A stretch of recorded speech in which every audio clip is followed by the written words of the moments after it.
I didn't know the truth until I saw the email. It was a quiet Sunday morning, the kind of morning when the kettle whistles gently and the birds outside my kitchen window tease the sun awake. I had logged into our joint bank account to transfer money for a home repair. Something routine, something ordinary. But the number on the screen wasn't ordinary. It wasn't even close. $40,000. Every cent of our savings. Gone. For a moment, my body refused to react. My mind wouldn't shape the thought. My fingers hovered over the keyboard as if waiting for someone, anyone, to tell me that I had misread the digits, that the bank website was glitching, that math itself had somehow failed. But then I saw the email. A confirmation message. A receipt. A luxury travel itinerary to Italy. 5 cities, first-class flights, private tours, boutique hotels, wine tastings, chauffeurs, the works. The traveler's name listed at the top was my husband's. The traveler listed beneath him, companions allowed, was not me. It was a woman I had never heard of. The kettle screamed behind me, water hissing onto the stove, but I couldn't move. I couldn't even blink. All I could do was stare at that itinerary, the timestamp only a few hours old, as though it were a death certificate for the life I thought I had. My husband, Mark, was in the shower upstairs. The same man who had kissed my temple an hour earlier and told me he loved me. The same man who had convinced me, just 3 nights ago, not to worry about our finances because everything's under control. My breath tightened. My pulse throbbed in my ears. But I didn't scream, and I didn't confront him. Not yet. Instead, I opened every file attached to that email. Receipts. Invoices. Copies of ID. Payment authorizations. And as each document loaded onto the screen like a slow-moving avalanche, something inside me hardened into a quiet, razor-sharp resolve. I whispered to myself, almost steady. If he thinks he can steal from me, if he thinks he can use our life savings to fund a secret fantasy with another woman, he has no idea who he's dealing with. I wasn't going to explode.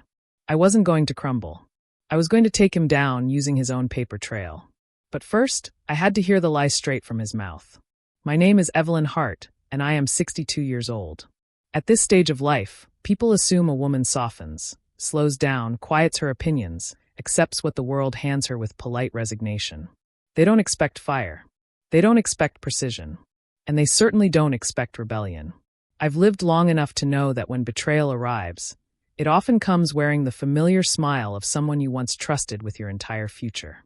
I spent more than 3 decades building a life with Mark, long enough to witness every peak and valley of his character. Or so I thought.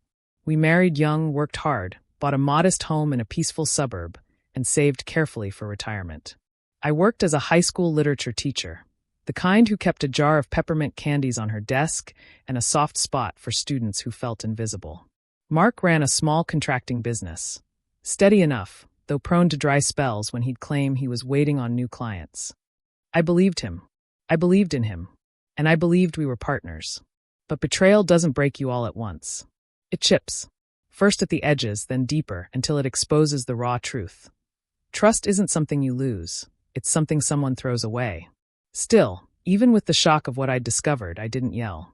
I didn't panic. I didn't ask why. At 62, I've learned that rage is loud but justice is patient. And justice was already unfolding in my mind. As Mark sat at the kitchen table, sipping coffee and scrolling on his phone, I studied him the way I once examined Shakespearean villains, measuring the gap between the face they present and the rot beneath. I asked him, gentle as a breeze, "Anything interesting happening today?" He didn't even look up. Nope. Just work. In that moment, the ground of our marriage shifted. What he didn't know was that I had already downloaded the entire set of receipts, forwarded them to my personal email, printed hard copies, and placed the USB drive inside the hollow base of my favorite wicker lamp. I wasn't impulsive. I wasn't reckless. Our family was never perfect, but we were connected, woven together by decades of shared stories, quiet rituals, and the gentle chaos of ordinary life. We have one daughter, Lena, who is 35 and lives 3 hours away. She's thoughtful, decisive, and sharper than either her father or I ever gave her credit for. Growing up, she adored her dad. In her eyes, he was the strong one, the builder, the fixer, the man who knew how to turn a pile of lumber into something that could hold a family. But over the years, cracks emerged. Small inconsistencies. Little lies brushed aside. Moments when he'd disappear for hours with vague explanations that seemed almost too lazy to be fabricated. Still, I defended him. I softened the rough edges. I made excuses because that's what wives of his generation were taught to do. Hold the house together even when the foundation buckles. My sister, Margaret, warned me often. She'd say, "Evelyn, you see the best in people. Mark relies on that." Maybe she was right. But the hardest truth to face wasn't that my husband betrayed me financially or romantically. It was that I had ignored a chorus of quiet warnings because I wanted the life we built together to mean something more solid than it truly was. Our daughter Lena had recently asked us about retiring, about selling the house, about possibly moving closer to her when we grew older. I remember the warmth in her voice as she said, "You too deserve some peace." Peace. What a tender word. What a foolish assumption. And now, with $40,000 gone and a stranger's name attached to the travel receipts, I knew I had to protect more than just myself. I had to protect Lena from the emotional shrapnel that would inevitably follow, and protect the legacy of our family from collapsing under the weight of Mark's recklessness. The savings weren't just numbers in an account. They were sacrifices. Extra tutoring hours, skip vacations, late-night grading sessions, and 1,000 frugal decisions made over a lifetime. That money held our future. And for him, it was simply fuel for a secret escape. He wasn't just preparing to leave. He was accelerating. And he had no idea I was already watching every move he made. The sun had barely climbed above the rooftops when I saw the notification. Withdrawal, $6,000. In person. Branch location, Westview Plaza. My heartbeat quickened, not with fear, but with clarity. He wasn't just planning a trip. He was draining anything he could before disappearing. The receipts from earlier already showed non-refundable deposits, his confidence in secrecy almost insulting. When he returned home, I watched him closely. His posture was restless, his pockets bulging slightly. He avoided my eyes. Guilt has a smell, and after 3 decades of marriage, I could sense it the moment he walked in. He headed straight for the bedroom. I waited. Then, as casually as one can after discovering grand theft, I followed. He was stuffing cash into a small leather pouch, the kind he used on fishing trips. My voice was soft. "Mark, what's all that money for?" He jerked, startled, then forced a casual smile. "Just paying a guy for equipment repairs." The lie was thin. An insult, really. I stepped closer. "And the Italy trip?" His face drained of color, the pouch slipping from his hand. What trip?" That was his first mistake, denying something I already had documentation for. I pulled the printed itinerary from my pocket and placed it gently on the bedspread, like a nurse laying an X-ray before a patient who already knows the diagnosis. His eyes darted across the page. Then he whispered, "Evelyn, it's not what it looks like." Oh, how small a man becomes when his secrets come crashing into daylight. I didn't shout. I didn't curse. I simply said, "You stole our savings." He opened his mouth again, but this time no excuse came. Silence is confession's shadow. He tried reaching for me. I stepped back. The betrayal wasn't just the affair. It wasn't even the money, though the theft cut deep. It was the realization that he had made plans, full, detailed, expensive plans, to start a new life without the slightest intention of telling me. He was going to vanish with $40,000 and a woman half my age. Men like Mark don't fantasize about freedom. They fantasize about escape. But he wasn't going anywhere. Not if I had anything to say about it. By the time the front door closed behind him, I had already shifted from wounded wife to strategic adversary. I gathered every piece of evidence. Printed receipts, bank statements, the itinerary with his signature, screenshots of his withdrawal, time-stamped emails, even the list of excursions he'd booked, each one more elaborate than the last. I placed everything into a blue accordion folder and labeled it Financial Misconduct, Mark Hart. Then I called an attorney. Her name was Danielle Rivers, a sharp woman in her 40s with a voice like tempered steel. When I described what happened, she didn't gasp, didn't hesitate. She simply said, "Mrs. Hart, everything he did is traceable. And if he's planning to leave the country, we need to act today." We met that afternoon. The office was quiet, filled with the soft hum of a printer and the faint smell of pine from a holiday candle someone had forgotten to extinguish. I handed her the folder, and she flipped through each page with the efficiency of someone who'd seen this kind of betrayal far too often. "This is solid evidence," she said.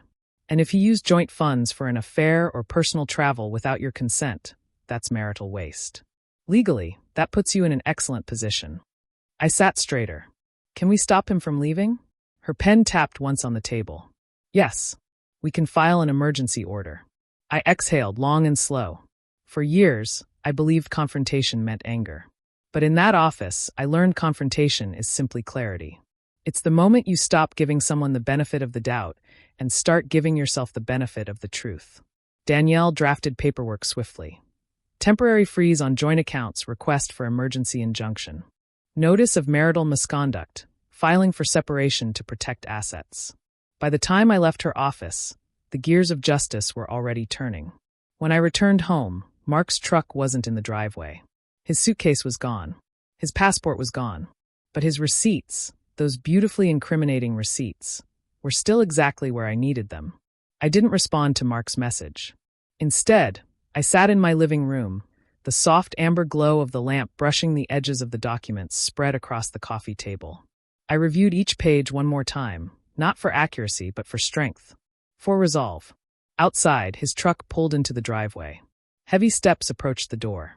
I heard the keys rattle, the door swing open, and then the unmistakable exhale of a man whose world just shifted out from under him. He stormed into the living room. What did you do? Why are the accounts frozen? Calmly, I looked up. I protected myself. His jaw clenched. You had no right. No, I interrupted. You had no right. You stole our savings. You planned to abandon our marriage. You used our money to impress a stranger.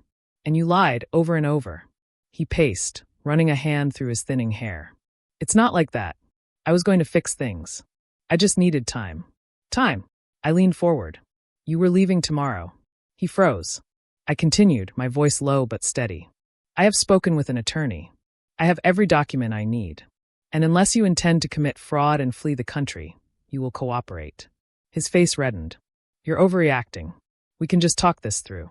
But there was nothing left to discuss. Not when he'd made plans that involved erasing me from his life. I'm done talking, I said. From this point forward, all communication goes through my lawyer. It was the first moment he understood that the woman he underestimated for decades, the quiet, supportive, accommodating wife, had transformed into someone capable of dismantling him with precision. He sputtered. You can't do this. I already have. His bravado collapsed. His shoulders sagged. For the first time since the betrayal, I saw fear in his eyes. Not fear of me. Fear of consequences. He left without another word. And I allowed myself one deep breath. A breath that carried 30 years of compromise out of my body. The next morning, accompanied by my attorney's investigator, I visited the storage facility listed on the receipt. The clerk checked the system, then nodded. Yes, Unit 416. Rented by Mark Hart. Monthly autopay. My stomach tightened. When the door rolled upward, dust scattered into a cold, dim room filled with evidence of a double life. Inside were suitcases packed with men's and women's clothing, a folder labeled future plans, a prepaid international cell phone, a second bank account statement in his name only, a gifts, expensive ones, still in boxes and photos, dozens of them, all showing Mark with the same woman from the itinerary.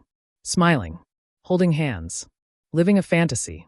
But the discovery that hit hardest wasn't the romance or the travel brochures. It was the file of forged signatures, my name copied again and again, practiced meticulously, likely for financial documents he intended to fake. The betrayal ran deeper than I imagined. But so did my resolve. I photographed everything. The investigator cataloged the items. Within hours, Danielle drafted a case so airtight it practically sealed itself. Mark didn't know any of this, not yet. But he felt the consequences closing in around him. He tried to contact me repeatedly. 30 missed calls. 8 voicemails. All variations of 6 themes: denial, bargaining, guilt, pleading, blame, and desperation. I didn't respond. When he was formally served with divorce and misconduct papers, neighbors later told me he stumbled on the porch as though struck. When he learned the court had frozen not only joint accounts but also his individual one, pending investigation into marital asset misuse, he reportedly cursed so loudly the teller stepped back in fear. When he discovered that the woman he had planned the trip with blocked his number after hearing there was now legal scrutiny, he called her workplace repeatedly until their HR department threatened to involve police. The downfall wasn't dramatic. It wasn't explosive. It was quiet, steady erosion. Everything he built on lies crumbled under the weight of documented truth. When the dust finally settled, something unexpected happened. I felt light. Not happy, not triumphant. Just weightless, as though carrying betrayal for so long had pressed me into the earth, and now the ground simply released me. The court ruled decisively in my favor. I retained the house. I regained the savings he had stolen, ordered paid back through liquidation of his assets. His storage unit valuables? Legally categorized as marital property and turned over to me. He moved into a small rental across town, shackled by legal fees and the consequences he manufactured with his own hands. Meanwhile, I returned to my routines, but with a new steadiness. I made tea in the mornings. I planted roses in the backyard. I visited Lena, who hugged me so tightly I felt something inside my chest cleanse itself. "You're stronger than anyone I know," she whispered. Maybe. Or maybe betrayal simply reveals the steel inside a woman who spent too many years being patient. There were nights when grief crept in. Grief not for the man he became, but for the years I spent believing we were a team. Grief for the memory of who he once was. But healing isn't linear. It comes in moments, quiet mornings, warm conversations, long walks where the air feels honest again. One evening, as the sun dipped low, I sat on the porch and watched the world soften into gold. For the first time in months, I felt something close to peace. Justice hadn't restored the past. It hadn't erased the betrayal, but it returned my future to me. The message came from the woman Mark had planned to run away with. Her note was brief, respectful, and unexpectedly sincere. "I didn't know about you," she wrote. "He told me he was divorced. I'm sorry for the pain he caused you. If it matters, I ended things long before the court hearing. Once I learned the truth, I couldn't be part of the lie." I stared at the screen for a long time. Not because I needed her apology. Her role in this story was merely a shadow. But because it reminded me of something important. The person who betrays you is solely responsible for their betrayal. No one else. As I sat on my porch, the night air cool against my skin, I understood the lesson clearly. Revenge doesn't always require destruction. Sometimes it's simply truth brought into daylight, clean, undeniable, patient. Sometimes the most powerful justice is letting someone face the consequences they created. For women my age, women who have given decades to family, partnership, responsibility, it is not weakness to reclaim your life. It is wisdom. I close this chapter not as Evelyn the wife, nor Evelyn the betrayed woman, but Evelyn the survivor of her own quiet war. A war I won not with rage, but with documentation, intelligence, and calm, unwavering resolve. And to anyone listening, anyone who feels the sting of betrayal, your power is not in the pain they caused. Your power is in what you choose to do with the truth. The story is over. My life finally is not.